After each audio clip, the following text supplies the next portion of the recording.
একটা হুকুম মেনে আদমকে কেন তুই সিজদা করিস নাই? জানায়েত বগদাদি বললেন, ইবলিস যখন শুনল, ইবলিস উত্তরে বলছে, ইমাম আপনি বলুন তো, আমি এক আল্লাহর গোলামি করে এসেছি, এক আল্লাহর জন্য আমি সাজদা করেছি, এবার আপনি বলুন, আপনি বিচার করুন। আল্লাহ যখন সিজদা করতে বললেন কাকে? আমি আদমকে কেমন করে সিজদা করতে পারি? ও তো আল্লাহ নয়, গায়রুল্লাহ। আমি গায়রুল্লাহ সিজদা কেমন করে করতে পারি? যুক্তিটা কি ভুল? কিন্তু উদ্দেশ্য যে আলাদা। গায়রুল্লাহ যে আমি আমার কপালে এক আল্লাহর সিজদার দাগ, যে কপাল ঠেকিয়েছে আমি আল্লাহর দরবারে, আমি ওই কপাল গায়রুল্লাহর দরবারে আমি ঠেকাতে পারি না।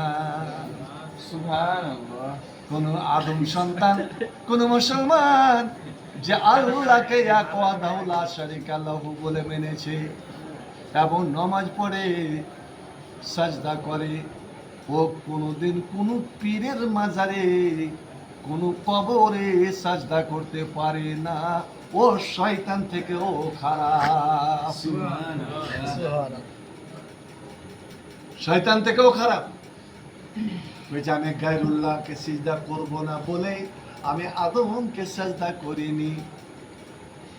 এবার জনায়েত বাগদাদি বলছেন, ওরে মালামুন, তোর যুক্তি ঠিক নয়, কারণ আদেশকে দিয়েছিলেন আল্লাহ, হুকুম আল্লাহ দিয়েছিলেন। তা আল্লাহ যেখানে সবকিছুর মালিক, সে আল্লাহ যদি তার বান্দাকে আদেশ করে তুমি এই করো, তো বান্দার কি উচিত হবে, গোলামের কি উচিত হবে? করতে হবে যে সঙ্গে সঙ্গে মালিকের হুকুম মেনে নেওয়া। যেখানে মালিক হাকিকি আল্লাহ হুকুম দিল, সেখানে তার হুকুম মেনে নিয়ে কেন তুই সেজদা করলি না? আর কোন উত্তর খুঁজে পেল না। শয়তান নিজের আকার মিটিয়ে নিল, আর আকার মিটিয়ে নিয়ে বলছে, জানাই আজ আমি তোমার ইলমি প্রশ্নের কাছে, জ্ঞানের প্রশ্নের কাছে আমি হার মেনে নিলাম। আমার এটাই ভুল যে আমি আল্লাহর হুকুম সেই দিন আমি মানিনি, যার জন্য আল্লাহ আমাকে মালাউন করে এই দুনিয়াতে নিক্ষেপ করে দিয়েছে। তাহলে এই বর্তমান যুগের বেদাতীরা, বর্তমান যুগের মাজার পূজারীরা, কবর পূজারীরা, এরা শয়তান থেকে ভালো না শয়তান থেকে মন্দ? খারাপ। ইবলিস শয়তান থেকেও মন্দ, খারাপ। এই যে মাহফিলে মিলাদ, এখন বাবিউল আউয়াল মাস এসছে, এখন মিলাদ মাহফিল করবে, নবীর জন্ম দিবস পালন করবে, নবীর জন্ম দিবস, আর নিজে বেদাতে ডুবে ওরা ফের উল্টা যারা মিলাদ করে না, নবীর জন্ম দিবস পালন করে না, তারা কি বলছে? চোর উল্টা কোতোয়াল কো ডাঁটে। জন্ম দিবস যদি পালন করা না হয়, তাহলে প্রথম আল্লাহ নবী নিজের জন্ম দিবস পালন করতেন, জি, সাহাবারাকে পালন করতে বলতেন। নবী কি বলেছেন? তোমরা আমার সুন্নাতের ইক্তেদা করো, আমার সুন্নাতের অনুকরণ করো, আমার খোলাফায়ে রাশিদিন আল মাহদিয়িন তাদের অনুকরণ করো, আমার সাহাবায়ে কেরামদের অনুকরণ করো। আর শরীয়ত কোনটা? যাহা রাসূল করেছেন, বলেছেন, সাহাবারা করেছেন এবং বলেছেন, সেটাই তো শরীয়ত। শরীয়ত নিজের বাপ দাদার বানানো চলবে না। চলবে না। নবীর জীবনের কোনদিন নিজের জন্ম দিবস পালন করেছে? কোন নবীর, আদম থেকে নিয়ে ঈসা নবী পর্যন্ত কোন নবীর জন্ম দিবস পালন করা হয় না। কোন এমন একটা দিন নাই যে সেই দিন কেউ বলেনি বা জন্ম নেয়নি। কারই জন্ম দিবস, মরণ দিবস পালন করা হয় না, মৃত্যু দিবস পালন করা হয় না। এই মৃত্যু দিবস পালন করাটা কাদের প্রথা? গায়ের মুসলিমের প্রথা, হিন্দুদের প্রথা। সর্বপ্রথম এটা চালু করেছিল খ্রিস্টানেরা। যিশু খ্রিস্টের জন্ম দিবস পালন করে, মৃত্যু দিবস পালন করে। আর আজ এরা ওরা বলে গুড ফ্রাইডে। আর এই বেদাতিরা, এই কবর পূজকেরা, এই মুসলিম নামের মুশরিকেরা, এরা রবিউল আউয়ালের আগে, এই যে গত বুধবার কি ছিল, ছুটি ছিল, হ্যাঁ, আখেরি চাহার সোমবার, আখেরি চাহার সোমবার, অর্থাৎ সফর মাসের 28 তারিখ নবী অসুখে পড়েছে। জি ওই যে আহারে, নবীর কত দরদি যে নবী অসুখে পড়েছিল, ওই দিনটাকে তারা পালন করবে। নবীর যদি দরদি হতিক তাহলে 5 ওয়াক্তের নামাজের পাবন্দি করতে হবে, সুন্নাতের পাবন্দ হতে করা। নবীর জন্ম দিবস পালন করেছে, মিছিল বের করেছে, হ্যাঁ, সবাই লাল ফাররা, সবুজ ফাররা, নারে তাকবীর, নারে রিসালা, ইয়া রাসূলুল্লাহ, রাস্তাঘাট জাম। মানুষের কত ক্ষতি করে তারা নারা দিয়ে বাড়াচ্ছে যে আমরা নবীর আগমনের আনন্দ পালন করছি। আর বেশিরভাগ ওই ভণ্ডরা মদে মাতাল হয়ে আছে, মদ পান করে আছে।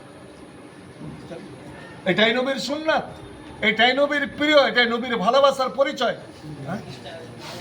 যে মদকে, যে শরাবকে নবী উম্মুল খাবাইস বলেছেন, সমস্ত জঘন্য কামের, নাপাক কামের, গুনার জ্বর, গুনার মা। এই তোরগে নবীর জন্ম দিবসকে লক্ষ্য করে মিছিল বের করা, রাস্তাঘাট জ্যাম করে দেওয়া, মানুষের চলাচলের পথ অবরুদ্ধ করে দেওয়া, আর মুসলিমদের রাম নবমীর মিছিল বের করা, দুয়ের মধ্যে তফাৎটা কি আছে? আজ রাম নবমীর মিছিল বের করছে, এদের এতটা সাহস হতো না এই মুসলমানদের দেখে সাহস, যে ওরা যদি নবীর জন্ম দিবস পালন করতে পারে তা আমরা রামের জন্ম দিবস কেন পালন করব না? তাই রাম নবমী, শোনো, রাম নবমীর মিছিল আর মিলাদ মাহফিলের মিছিলে কোনোই তফাৎ নাই, দুটোই হারাম।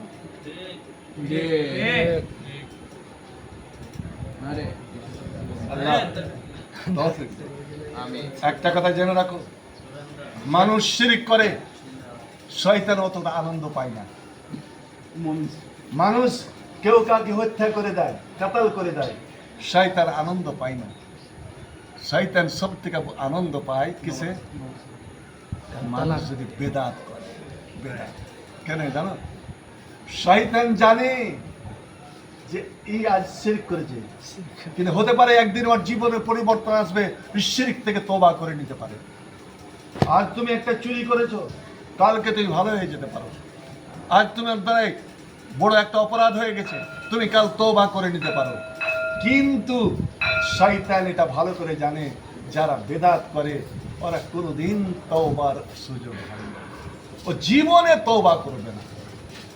বেদাতি সরাসরি শয়তানের সঙ্গী, কথা ঠিক না বেলি? শয়তানের সঙ্গী। কারণ বেদাতি যে বেদাতটা করে ওটা কেউ পুণ্য এবং নেকি মনে করেই করে, যেটা আমার নেকি। এটা আসলে কোনো চোর, তুমি চুরি করতে গেলা, তুমি এটাকে নেকি মনে করে চুরি করছো কি? ডাকাতিটাকে নেকি মনে করে করছো কি? মদ পান করছো, এটাকে নেকি মনে করছো কি? নেকি মনে করে না। এটা মানবতা, মানসিকতার দুর্বল। তুমি মানুষের দুর্বলতার শিকার হয়ে তুমি অপরাধটা করেছো, কিন্তু একদিন তুমি তওবা করে নিতে পারো। আর তাই বিনা জাম্মে কামান লা জাম্বা লাহু। আর মানুষ যখন তওবা করে না তার কোনো অপরাধ থাকে না, গুনাহ থাকে না। কিন্তু বেদাতি বেদাত করে আনন্দ চিত্তে, সেটাকে নেকি মনে করে, পুণ্য মনে করে, এই জন্যও তওবা করে না। শয়তান যেমন যার কোনদিন আল্লাহর কাছে মর্যাদা স্বীকার করবে না, তওবা করবে না, ও জাহান্নামের হবে লিডার। এই বেদাতিরা, মাজার পূজক, কবর পূজক, মিলাদ মাহফিল করনে वालाরা, এরা সর্বপ্রথম শয়তানের হবে সঙ্গী। বলো কথা ঠিক না বেঠিক?